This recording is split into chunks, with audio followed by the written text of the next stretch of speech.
Yo, what's going on, boys? Sekapoko here, bringing you another One Piece Treasure Cruise video. For this, we're going to be going over the brand new 6+ Sengoku and what our thoughts are on the unit, how the unit works, how he's different than the old Sengoku, and exactly what we can see in One Piece Treasure Cruise for the coming future. So, without further ado, let's go into 6+ Sengoku and go over his stats, as well as captain ability and special ability. The first thing about 6+ Sengoku is he's going to be 3,696 HP with 1458 attack, which is a pretty decent increase.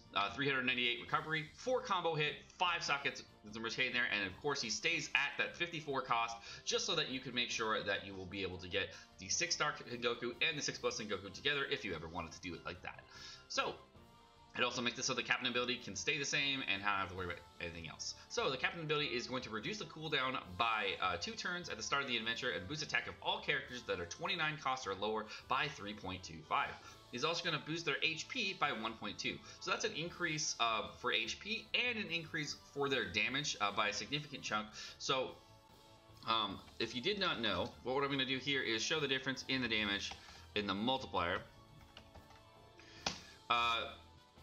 Divided by 9. That is a 17% increase in damage for all units that are subs of Sengoku. So that is actually kind of interesting that they chose to give everybody just a mini buff like that. It's not going to be so big that you're going to see like this massive increase, but you are going to see about a 17% increase in damage, which is kind of cool. And the fact that you can go up to 29 cost is actually a lot better, so it's a little bit less limiting. But everybody was really hoping for 30 cost, just so because we have that new 20th Zoro as well as the 20th Luffy, which together can actually do some massive damage and actually is better overall than the Sengoku. The only thing that the Sengoku has going for him is the -2 cooldown that you can do. However, Sengoku is going to do a random, he's going to do a large amount of int damage to all enemies, boost attack by 1.5 for all characters, so that's not limited by cost. That's going to stay the same. It's just going to switch from psi to int.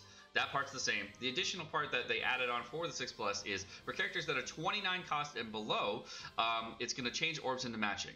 Now, the thing that they did that I liked a lot about this character was before he was 19 turns, and then he's maxed out at basically 14 turns. Now he starts at 14 turns and goes down to about 10, level 2 charge special. That'll make him an 8-turn cooldown. So that part is pretty cool. I do like that change a lot as far as the cooldown, and I do like that they made him an orb matcher for units that are 29 cost and below. That part is kind of cool. Now the choice to make, the choice of this character, I don't know if I like this for this, but there are a lot of units like this chopper here. And this chopper is basically just going to change his top row into matching, and then change all the orbs into from block orbs off, which you can use in tandem with the Sengoku to get all matching orbs. That's a secret chopper. I have him on my account that has Sengoku, so that part's kind of cool. And it's going to actually change the block orbs, so you can actually use them together. You were able to do that before, but now you can just get a full matching orb set. But you still have these 2 units, which is kind of a bummer. But you do get a full board of orbs on a Sengoku team on a super short cooldown, so that is nice. Now, what I thought was really interesting about this character, first off, I've talked to a lot of people in the community. There is a large amount of hate going around this unit. I totally understand the hate. Everybody wanted to be in a 30 cost unit. They're really disappointed that 20th Zoro is just flat out better, and I agree, he is. There's nothing wrong with that, but let's find the ways that we can make him useful. I mean, we can always hate on Sengoku, we can always figure out what the bad things are about this unit, but let's figure out what we can actually use him for and why he would be good. So let's going into that. We can see that the new buggy is usable with the new Sengoku. I filtered these by ID. We can see that the new Zoro is also useful on him.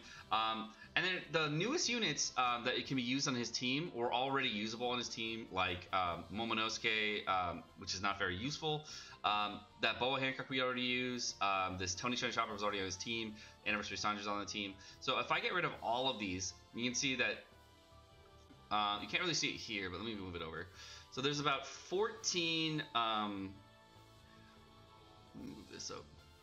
There's about 14 teams that we can use, and because there's about 14 teams we can use, 14 pages of units that we can use. That's a very large unit pool. So you do have, and I've actually hit all the base forms of this unit. So like Anything that's unevolved, we don't have to worry about. Most of the 30 stamina Coliseums that got released in tandem with another Coliseum, you can use as well. But none of the 40 cost Coliseums. So anything that was released after. No, it says after.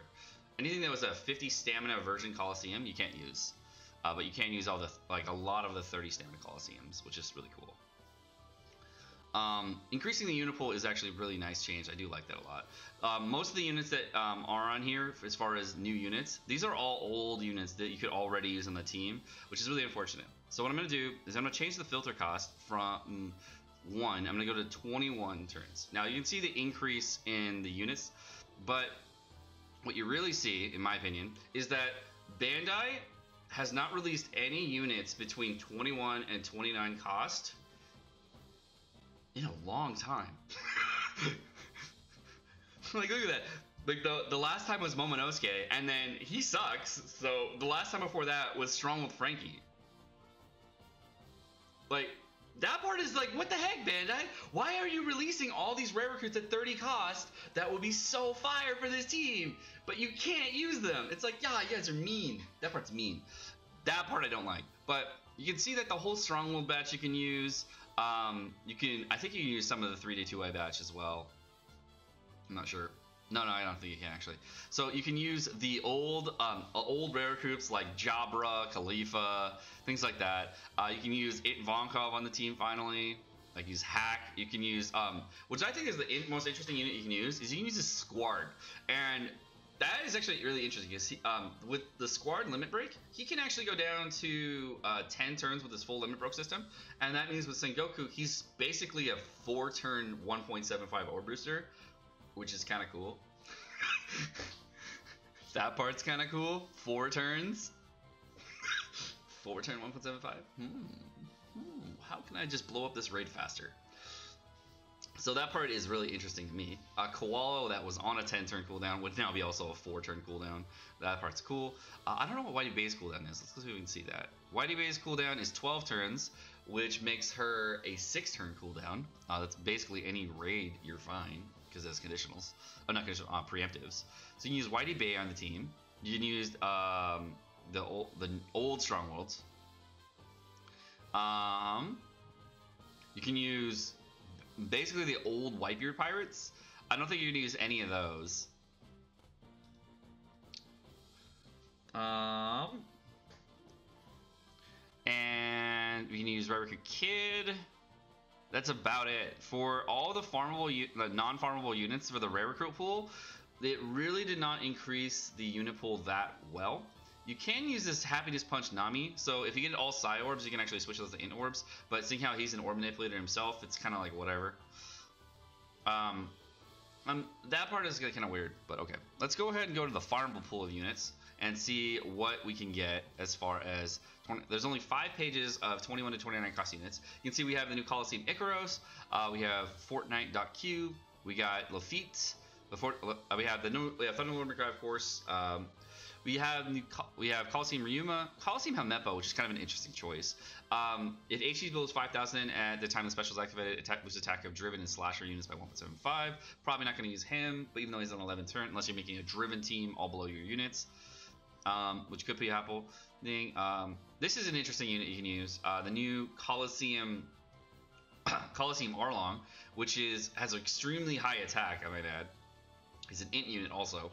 And at 12 turns, he's going to boost the attack row by 1.75 and then reduce their cooldown by 1 turn as well. So that's an interesting choice to bring in there that you could do as well.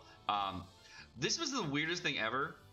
This Fortnite Kingdew was a 25 cost unit. I never understood this. This actually kind of triggered me when I first saw it. I was like, oh, I can use this on Sengoku. What? I can't use this on Sengoku teams? I was actually really triggered when I saw this. This is a Fortnite unit that is a 25 cost unit, and I was like, what the heck? Why did you do this, Bandai? But he does have 1300 attack, and he does recover poison. He's also a powerhouse booster by 1.5 for 1 turn, which is actually if HP is below 30%. So that's kind of interesting that they give him a double special on a Fortnite unit. So he's actually kind of a useful unit you can bring on the team. The little bit older units you can bring, we got Speed Jiru, which is an 12,000 fixed damage unit. So if you really need to do fixed damage to one unit to kill them really quickly, you have that Speed Jiru. Makes it so you don't have to max your Fortnite units, which is actually kind of nice. I do like that. With the new Sengoku. So if you do want to like clear a Fortnite really quickly, and you're just like a lower level player, but you can't use Neptune because it's too hard, and you don't have all the sockets you need to beat it like instantly, and you want to go faster because you want to get the skill books, this allows you to use Sengoku to just speed run these as fast as you can and get your skill books rather than focusing on XP and being efficient with your stamina and all that. You use the new Don Krieg, which is really kind of useful. This is actually an interesting change here, where you can actually use this Kuro. You could always use him before. He's at 7 turns, but basically he'll be up turn 1. I mean, not turn 1, turn 2, because that means he is from 7 turns down to 1 turn, which is really cool. But if you never max him and you were like lazy like me and you don't want to max, Kuro, but you want to use this unit, he's going to produce Bind and Despair by 2 turns, and then for Slash and Cerebro, randomize non-matching orbs, which is actually going to randomize Sengoku orbs too. So that it's kind of cool, and he's going to also change his own orb to Int. So on the fight where on the main fight where you're fighting, I guess you could use this character in tandem with your Sengoku. That would be kind of cool. And again, I haven't included any of the base forms of these units, or any unit. I've just included just the fully maxed versions. Coliseum Marguerite, not really useful. Coliseum T-Bone, not very useful. The Boa Sisters, neither of which are very useful. I don't remember. Oh, this one's actually kind of useful. Reduce damage threshold timers by 1 turn. That's actually kind of interesting. I didn't know that she did that. And then this one is reduce damage from Psi units by a variable factor.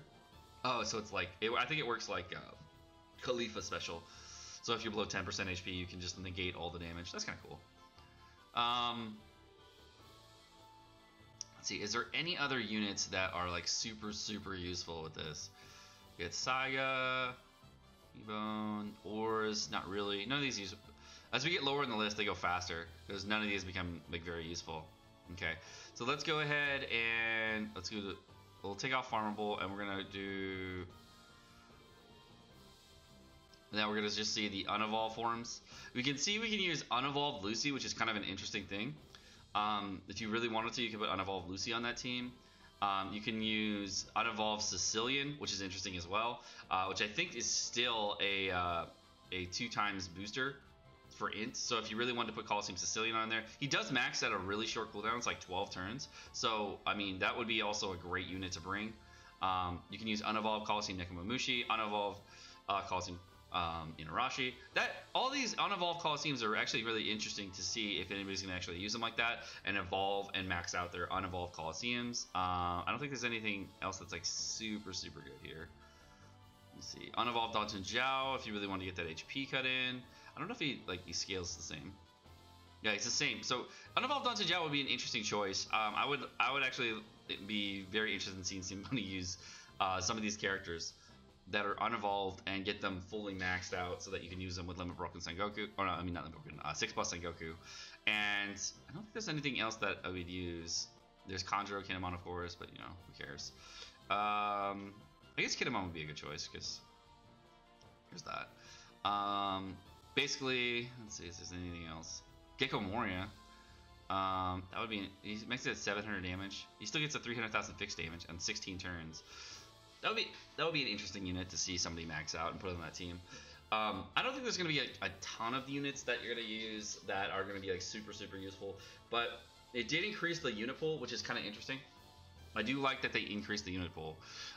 If we look at the older units, if we go back and just look at units that are 20 cost to 1 cost, and we hide all the base forms, hit farmable units, you can see all the Fortnite units that have been coming out are of course below that 20 cost level, and we got every Fortnite unit you can get in here. I don't know if you're going to be using a lot of these because they're not really super good. I mean, not the Fukaboshi. The Fukaboshi is like the mini Sabo, so you could use this Fukaboshi if you wanted to on a 13 cooldown. So if you get like attack down on a Fortnite, you want to use this unit, and you want to have a really low cooldown on it and just like speed run through it, then you could do that.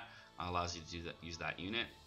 You can use this Neptune, which is 20,000 fixed damage, which is also kind of nice. There's some other units in here that are usable. But overall, when I was talking to a few different people about this, the overall consensus is that this is a lackluster 6 plus, and it's probably the worst 6 plus. My thoughts on that is that I would agree it is. It's kind of meh. It's kind of meh. I really wish they. I hope they have a new batch coming out soon after the German 66 Studio, where there's going to be a lot more units that are 29 cost and below. And they start going back to the old way of doing rare recruits, where you can use old rare recruits that are 29 cost and below. Because right now, there are so many rare recruits that are 30 cost that are really, really good that you can't use on this team at all. And that's just such a bummer, because you can use them on the 20 Zoro team, and those 20 Zoro teams just blow them out, blow the Sengoku out of the water. So it's really unfortunate that we have a non-legend that is still better than this legend, especially with this 3.5 multiplier as max and his max bursting teams. He's also a 1.75 and a 2 times booster, depending on which turn you hit him in. And his variety is so much bigger. So I definitely think that they could have done a little bit better with the Sengoku, and they could have made him a little bit better. I think they missed the mark.